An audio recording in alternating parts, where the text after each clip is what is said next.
Então, a gente tem uma cadela SRD para fazer uma ovariosterectomia, um animal de aproximadamente 12 quilos, uma cadela jovem, ainda fazendo uma ovariosterectomia eletiva.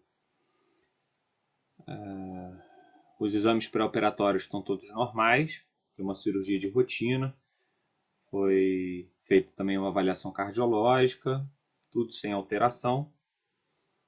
Então, essa cadela vai ser submetida a ovariosterectomia e a gente já pode começar a preparar uma pré-medicação, né? Um animal um pouquinho agitado, a gente pode pensar numa pré-medicação para fazer uma tranquilização, na verdade até uma sedação para essa cadela.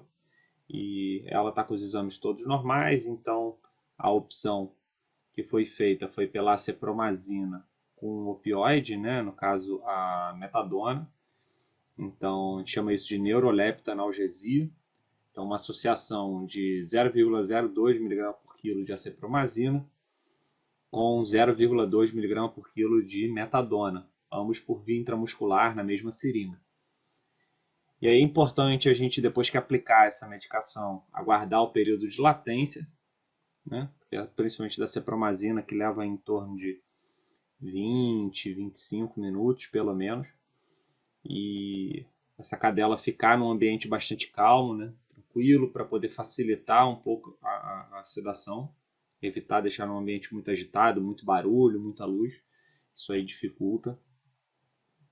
Bom, e assim que se passar esse tempo, a gente vai colocar essa paciente na mesa para poder fazer a tricotomia, como a gente pode ver aí no vídeo, colocar um acesso venoso também. A fluidoterapia, a gente coloca um ringer com lactato, numa taxa de manutenção bem baixinha mesmo, pelo que é recomendado pelas diretrizes, né, de fluidoterapia transoperatória. Então 5 ml por quilo por hora. A gente pode ver então colocando um catéter de grosso calibre, respeitando a técnica de antisepsia, as técnicas de asepsia, e coloca fluido até para a gente ter um acesso venoso patente.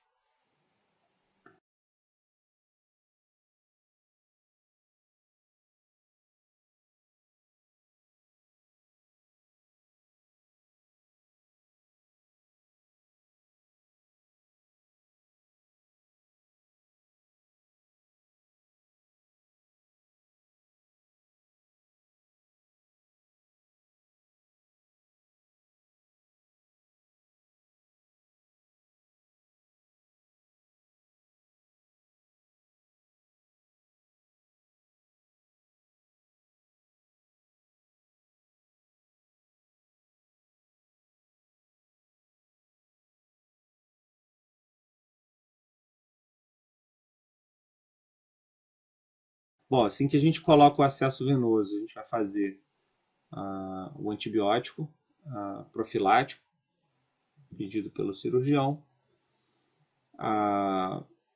Vai proceder agora a monitorização desse animal, né? Então a cadela está bem tranquila, bem cooperativa. Lembra que ela foi sedada, então a gente tem que monitorar para ver se houve alguma alteração nos parâmetros. A gente pode colocar primeiro o oxímetro e o, o eletrocardiograma também. Então vamos colocar no animal para a gente ver.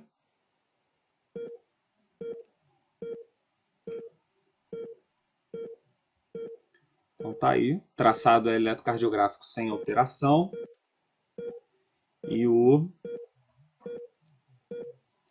a oximetria de pulso também sem alteração.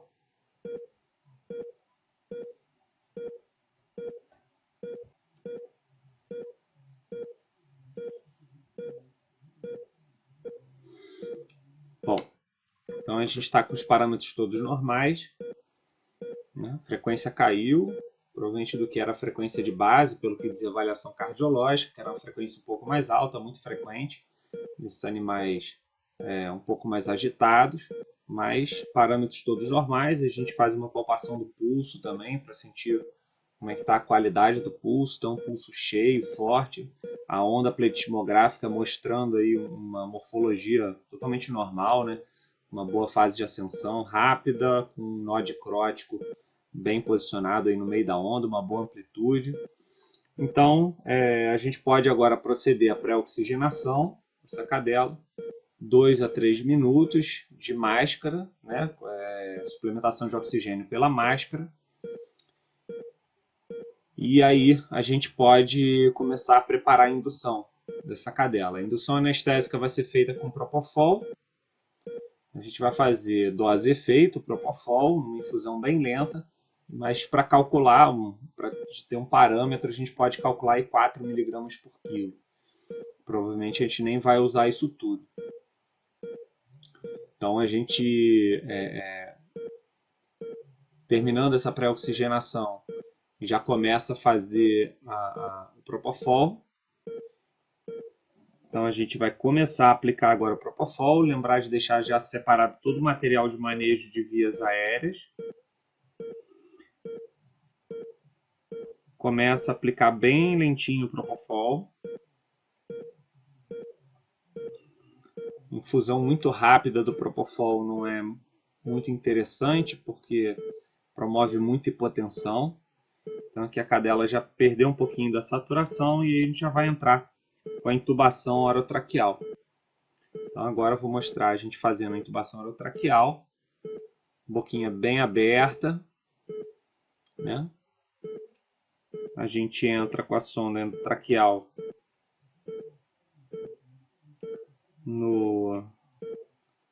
ali abaixando o epiglótio com laringoscópio e entra com a sonda traqueal com cuff lá no meio das cartilagens aritenoides, os processos cuneiformes. Entrou. A gente vai confirmar isso aí com a capnografia, confirmar o posicionamento correto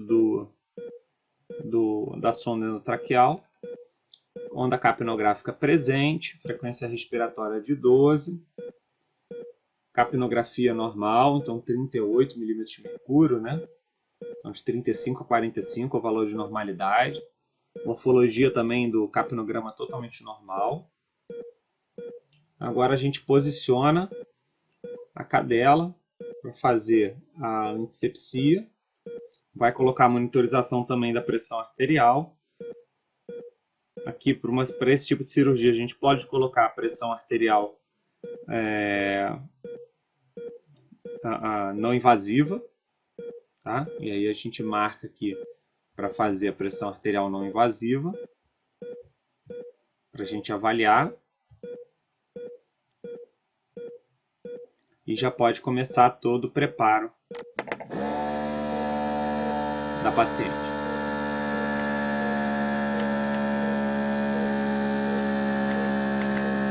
Já começa a fazer a administração da mistura, então de gás fresco, de oxigênio a 100% com isoflurano, que foi o anestésico inalatório escolhido. A gente vai associar também para essa cadela, e já vai começar a fazer agora, esperando o período de latência dos fármacos, o fentanil, 5 microgramas por quilo, uma infusão bem lenta para que a gente não tenha uma bradicardia, que é o principal efeito indesejado do fentanil. Vai fazer o atracuro também, que é um bloqueador neuromuscular, para a gente poder ter bastante relaxamento muscular, para facilitar a vida do cirurgião, tração do pedículo, tudo isso. E aí a gente faz o atracuro na dose 0,2 miligramas por quilo. Começa a aplicar o atracuro e a gente começa a ver a frequência respiratória caindo, até que esse animal faz já uma apneia. E aí a gente tem que começar a controlar a ventilação. Lembra que sempre que a gente tem um animal com bloqueador neuromuscular, né, nas doses padrão que a gente usa, excetuando-se doses muito baixinhas, a gente deve controlar a ventilação, porque esse medicamento paralisa também a musculatura respiratória, né? Diafragma, intercostais. Então aqui a gente já começa a fazer uma ventilação com pressão positiva intermitente, né? Quer dizer, mandatória. Então aqui a gente está controlando totalmente a ventilação desse animal, pressão arterial normal, frequência, todos os parâmetros normais. Agora pode dar início ao procedimento cirúrgico.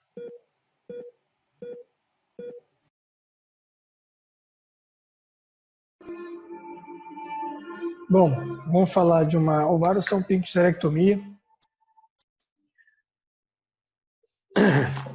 Primeira coisa que a gente deve determinar é que tipo de ferida a gente está lidando. Qual é a classificação dessa ferida?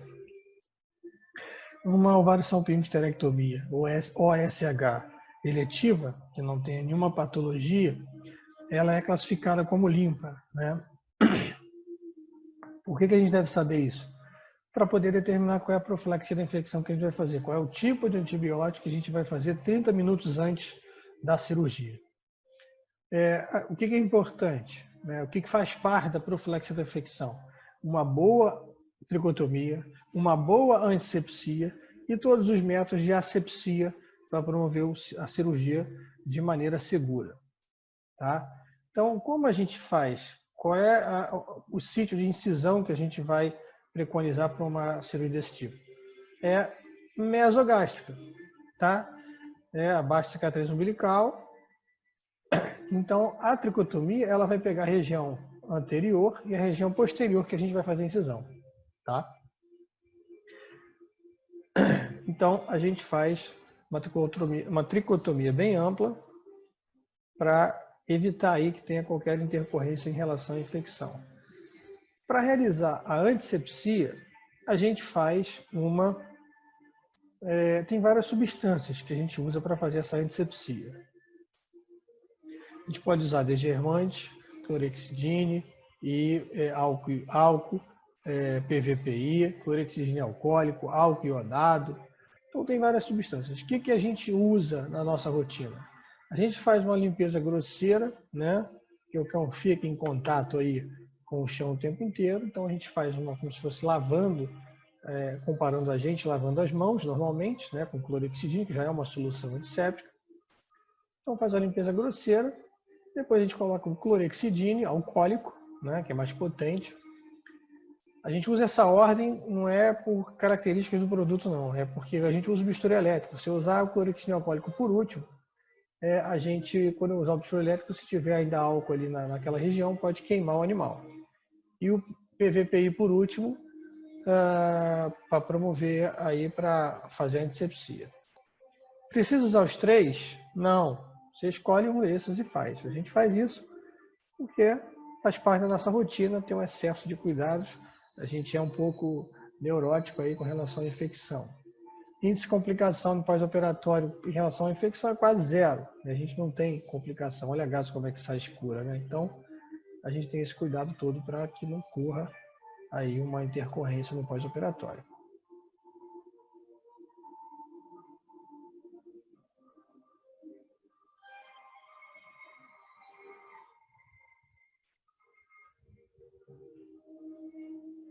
Por último, a gente usa aí o PVPI, que é a iodoporfirilidona, que a gente usa para poder manter aí a antisepsia por um longo período, embora seja uma castração.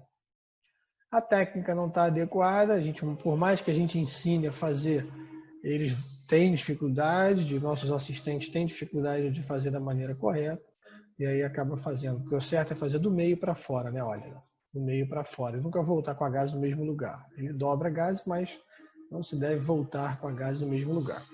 Existe outra técnica que é feita pelo cirurgião após ele paramentado. Eu não gosto de fazer essa técnica porque a gente corre o risco de se contaminar. Então, eu prefiro fazer antes de começar o procedimento.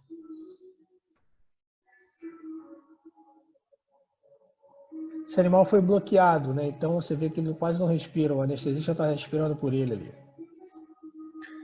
Na verdade, não tem um movimento sincrônico, né, lá.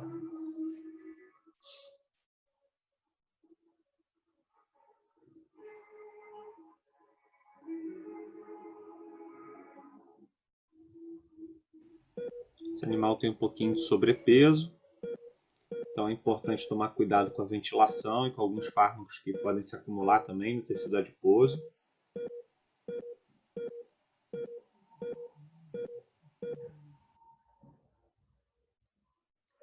A partir desse momento aí, agora falta a colocação dos planos de campo, e esse momento aí, isso faz parte do quê? Da antisepsia, tá? Agora, a gente vai fazer a parte asséptica, que é a colocação dos panos de campo, material cirúrgico, o cirurgião já está devidamente paramentado, né, com capote, gorro, máscara, e vai colocar agora os panos de campo.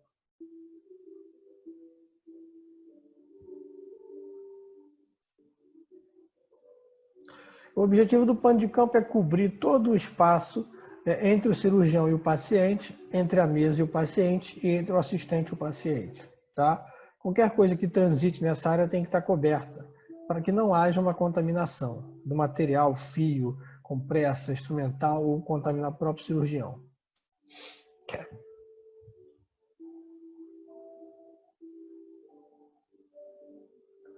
É importante a gente montar a mesa, por mais simples que seja o procedimento, para a gente não perder tempo e ficar procurando material durante o procedimento.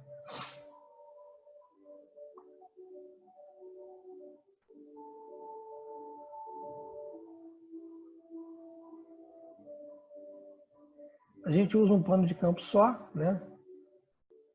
Faz um buraquinho no meio e aí a gente coloca as pinças de campo ou as pinças bacaus. Nesse momento que o anestesista vai aí adequar seu plano anestésico, aí eu vou deixar a bola aí com o Dudu.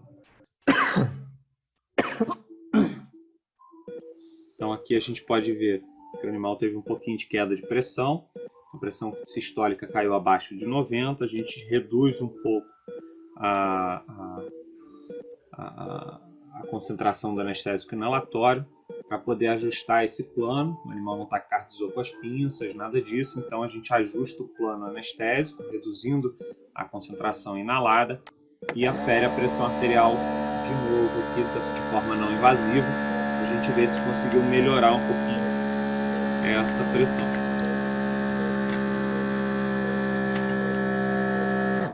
Primeira incisão a gente faz sempre com um bisturi frio, né? Para não lesionar as camadas dérmicas e atrapalhar aí a sutura intradérmica, a gente gosta de trabalhar com a sutura intradérmica.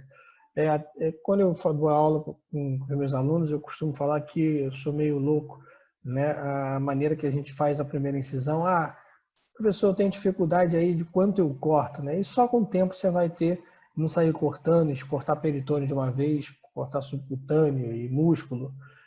Isso é só com o tempo vocês vão adquirir a experiência, né? E aí eu brinco, né, que eu tenho assim, começa a cortar devagarzinho, né?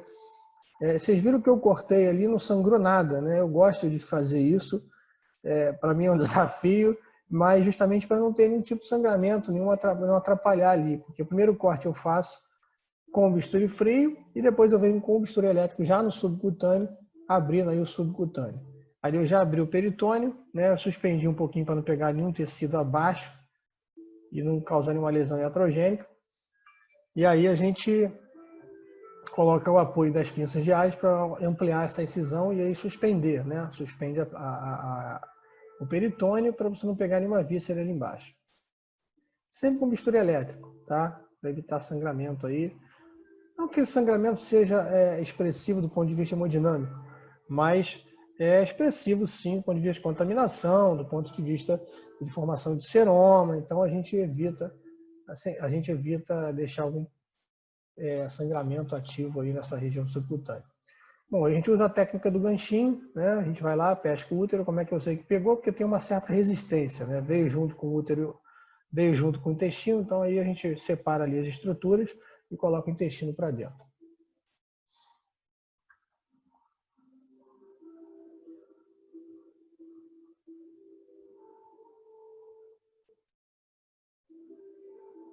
A partir desse momento eu não preciso mais das hélices, então tira a hélice para não atrapalhar.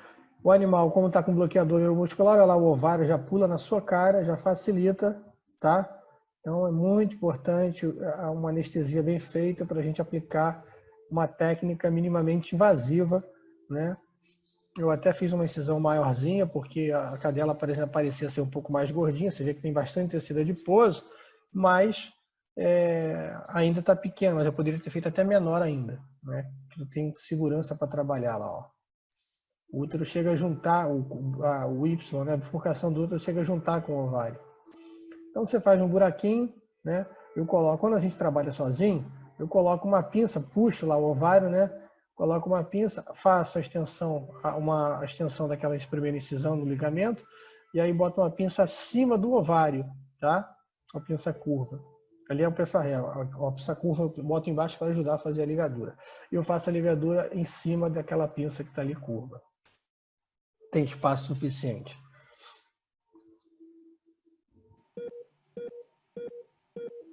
Aqui é importante tomar cuidado com o plano anestésico. O animal fez um pouco de taquicardia. E isso aí provavelmente é por causa do plano insuficiente. Então a gente aumenta um pouquinho a concentração do inalatório para ajustar isso aí e ajusta a analgesia. O que é importante a gente saber? Outra coisa. Professor, você não rompe o ligamento suspensório do ovário? Não há necessidade de romper quando o animal está bloqueado. Nem quando ele não está bloqueado eu rompo. Por quê?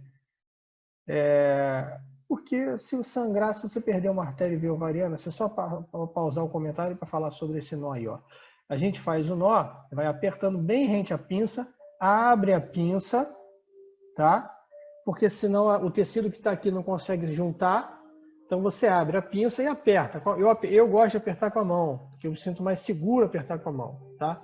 Apertou, fecha a pinça de novo e continua dando o nó. Tá, ó, apertou.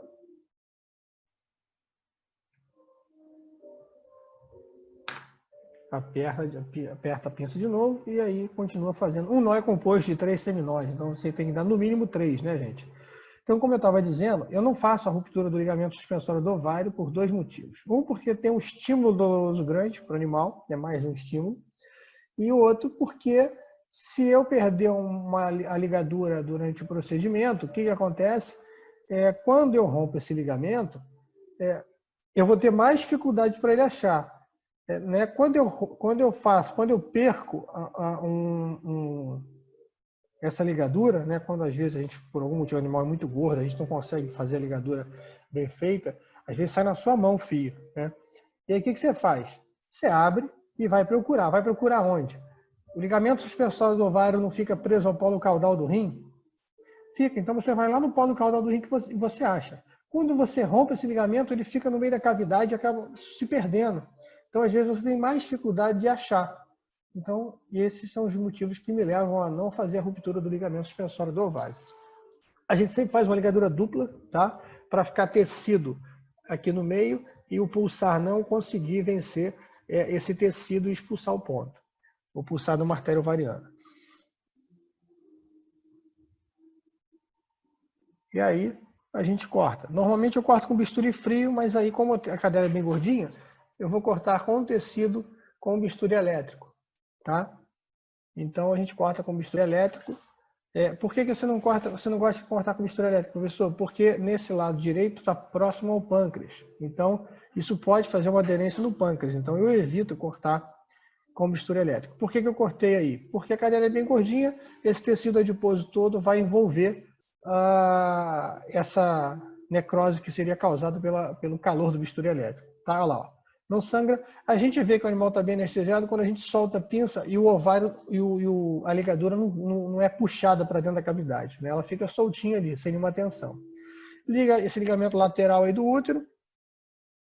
Tem vasos pequenos, mas a gente tem o hábito de ligar porque a gente trabalhou muitos anos em projeto de castração e a gente sabe que muitos animais não fazem exame pré-operatório, né?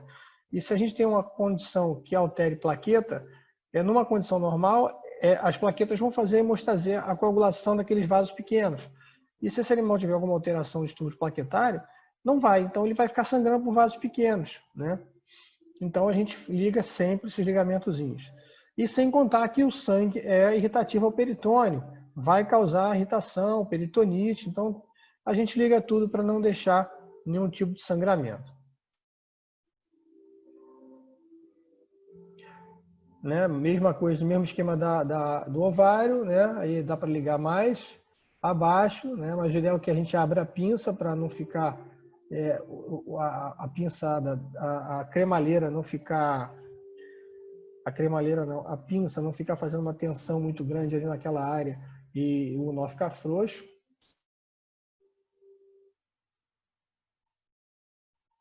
E aí, sempre ligadura dupla, não importa se são vasinhos pequenos, a gente sempre faz uma ligadura dupla. Quando é um cachorro, uma cadela magrinha ou uma gata, a gente faz até com bisturi elétrico sem ligar esses ligamentos aí com fio, né? Ah, importante. Existe um padrão, né, que eu sigo, né, depende também da avaliação na hora. Aí essas ligaduras eu sempre faço com Vicryl 0, né, cachorros acima de 5 quilos. Mas se tiver uma cadelinha de 5 quilos que seja gordinho, e eu achar que o 2,0 não é o suficiente, mas eu padronizo normalmente cadelas até 5 quilos, eu uso 2 zeros, e acima de 5 quilos eu uso 0. Isso para tudo, tá? Eu uso para fazer a ligadura tanto dos pedículos ovarianos, uterinos, peritônio, tá? Então a gente usa abaixo de 5 quilos até 2 zeros e acima de 5 quilos 0. A gente faz a mesma ligadura no ovário contralateral, né? Mesmo esquema. Essa pinça que fica lá embaixo facilita muito a gente trabalhar, porque ela fica segurando, na verdade, o tecido para a gente liga bem próximo à pinça. Quando tiver dado uma apertadinha, ó, abre a pinça e aí aperta, né? Com força. Ligadura dupla também. Ferindo a pressão de novo. Deixa eu ver como é que tá, vou acompanhar. Método oscilômetro. Pressão normal. Você pode cortar esse nó e fazer uma ligadura mais em cima, mas eu prefiro fazer aí com a mesma passada do fio.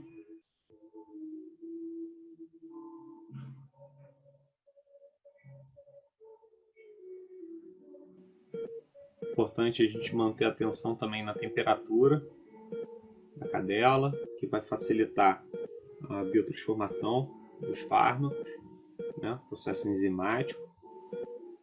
Ficar atento também ao período hábil dos fármacos que a gente utilizou, do fentanil, do atracúrio, né? O fentanil em torno de 20 minutos, mais ou menos. O atracúrio também de 20 até 40 minutos. Ficar atento ao retorno da movimentação respiratória do animal. Identifica o ovário e corta bem abaixo do ovário. Não corta muito próximo do fio, tá? Para você não perder aí a ligadura.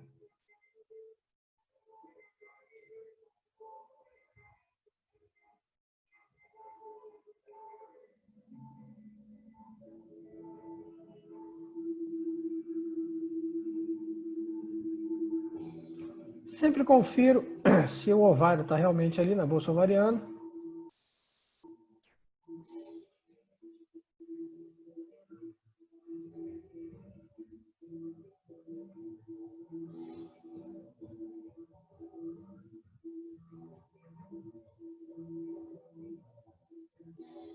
O outro eu não conferia porque eu estava sentindo com mais firmeza na mão ali, o ovário estava direitinho. Ali, esse ovário, quando você tem dúvida, confere, vai lá e abre, não custa nada.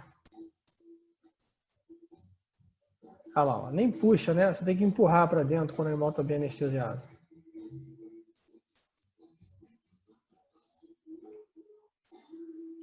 Mesma coisa nesse ligamento. Esse grau de relaxamento a gente consegue com um bloqueador muscular, com atracúrio.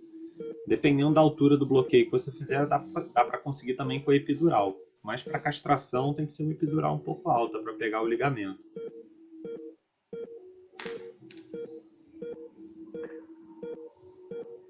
Então, realmente o bloqueador neuromuscular, no caso o atracúrio, medicamento de baixo custo, bastante seguro, metabolização rápida no próprio plasma por via de Hoffman. Abre a pinça e aperta o nó.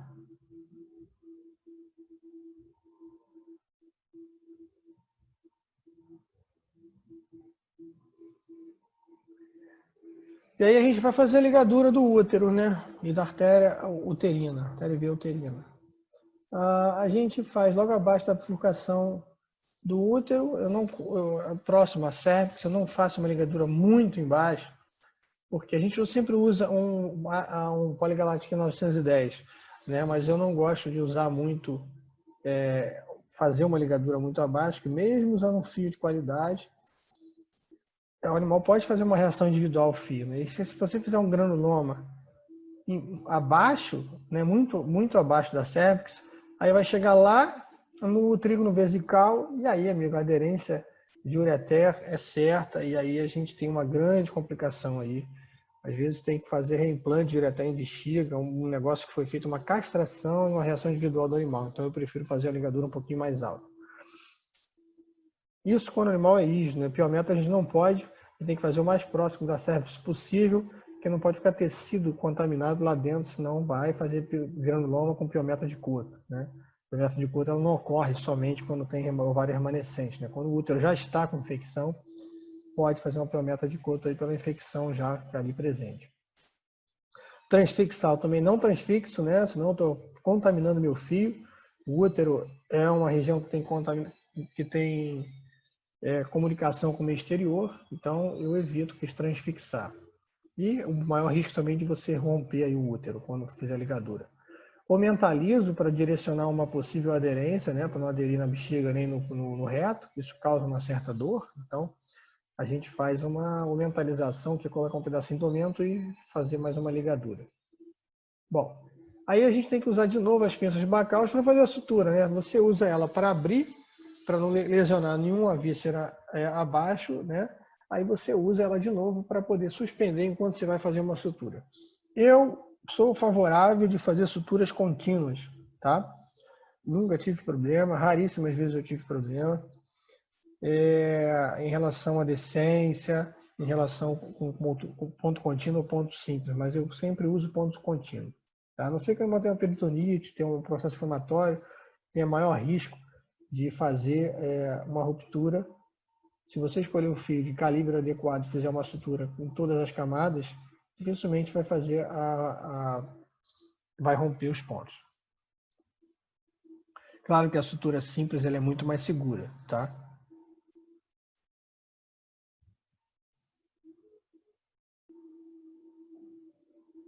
A gente sempre usa fios absorvíveis, né?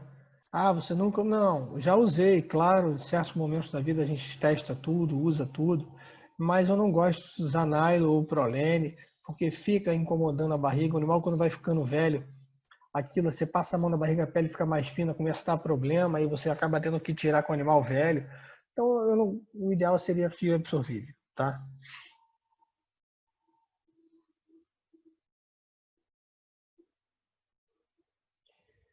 Você pode fazer um chuleio simples ou um chuleio ancorado. No caso aí, alguns pontos a gente ancora para fixar melhor, né?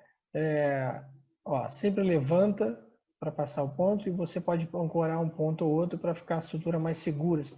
Quando você faz um chuleio, você tem que manter a tensão, senão a sutura fica frouxa, tá? Então, quando você ancora ele, aí os pontos ficam mais seguros, o fio não corre tanto, né? Como a gente não tem uma pessoa para ficar esticando o fio para a gente, às vezes você ancora lá, a cada um ponto ou dois a gente ancora.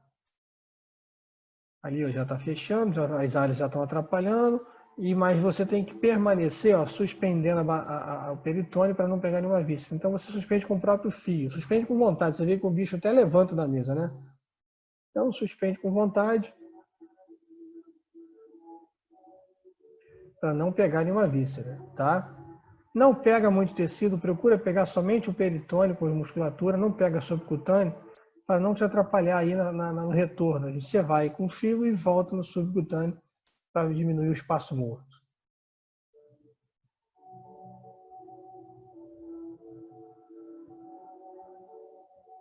A gente faz esse tipo de ponto aí, esse nó, que é uma parada que a gente chama de parada americana, e aí a gente volta com o subcutâneo para fechando. Eu dou um ponto em direção ao vértice da ferida, saio no meio e aí em diante eu continuo a minha sutura, né? A gente vai fazendo como se fosse um U deitado, né? Ao longo da ferida, ó. Não muito próximo da borda, porque a gente vai voltar com uma sutura intradérmica, então evita você ir muito próximo da borda, tá? Aqui a gente já deixa o paciente superficial começar a se superficializar bastante, já vai recuperando a movimentação de respiração espontânea, já que o período hábil do atracúrio já começa a passar. E aí a gente observa a frequência subir um pouco, a pressão também, mesmo assim o animal bastante estável ainda. Já começa a fazer analgesia para o pós. O último você aperta bem para fechar tudo. 3 nós, 4, 5. E aí a gente vai voltar com o padrão intradérmico para poder fechar aí essa ferida e não ficar numa cicatriz. A sutura intradérmica, na verdade, ela facilita o processo de cicatrização, evita que o animal meta a boca e rebente os pontos, que ele não alcança o ponto, né? Mas, de qualquer forma, a ferida tem que ficar coberta, senão o animal, por exemplo, principalmente o animal que tem tártaro, se contaminar aí essa quantidade de fio que a gente usou, vai te dar problema, tá? Mas em 5, 7 dias ele está fechadinho, está bonitinho, né? Eu não costumo fazer sutura intradérmica com um fio tão grosso, com Vicryl. Qual é o fio que eu faço? Um Vicryl 3 zeros, 4 zeros, mas aí a gente está aproveitando, né, a quantidade de fio. Normalmente a gente faz uma cirurgia dessa com um Vicryl para fazer todas as ligaduras, tá? E fechar o peritônio subcutâneo. Aí sim eu abro um 4 zeros para fechar o subcutâneo. 2 fios não são um excesso de fio, um custo muito grande. O melhor fio para a gente fazer sutura intradérmica é o monocryl, tá? Mas é um fio um pouquinho mais caro, mas a gente normalmente usa também o monocryl. Ele desliza melhor, te dá mais segurança. A gente já faz a medicação aqui do pós-operatório, meloxicam 0,1 mg por quilo, dipirona 25 mg por quilo e tramadol 3 mg por quilo. Aí, ó, fica bonitinho, as bordas ficam aproximadas direitinho. Tudo por via intravenosa. Aplicação lenta. O último ponto é sempre mais chatinho. A gente está suturando aí quase o mesmo tempo que levou para fazer a castração, né? Então todos os passos da cirurgia são importantes. Parada americana e esse ponto agora você tem que esconder aquele nó que ficou ali, né? Então você esconde o nó, olha lá, entra no meio da ferida e sai na lateral. Tomar cuidado com isso, porque às vezes a gente pode pegar ali uns vasinhos que ficam na parte cranial da incisão, tá?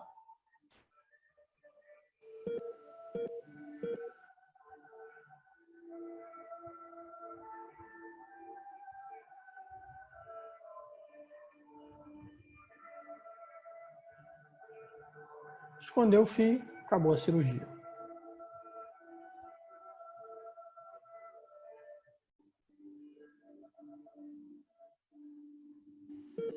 A gente já está desligando o anestésico inalatório, esperando o animal despertar.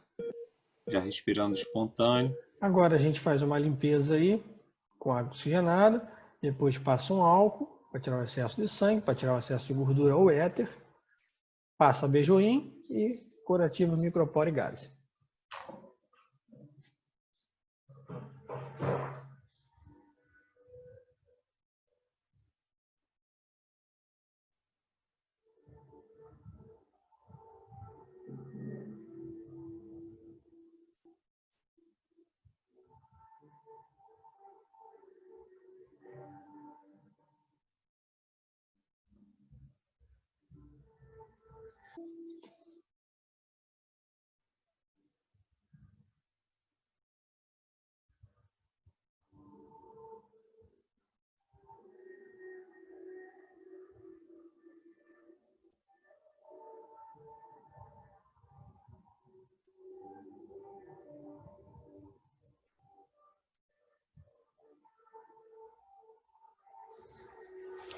E é isso, pessoal. Espero que tenha sido de bom proveito para vocês. Se tiver alguma dúvida, manda que a gente responde na medida do possível. Espero que tenha ajudado vocês aí, tirado algumas dúvidas, que vocês tenham aprendido alguma coisa. E se tiver algum comentário, é só mandar para a gente, que a gente responde dentro da medida do possível. Tá bom? Obrigado pela atenção, fique com Deus, boa semana para todos.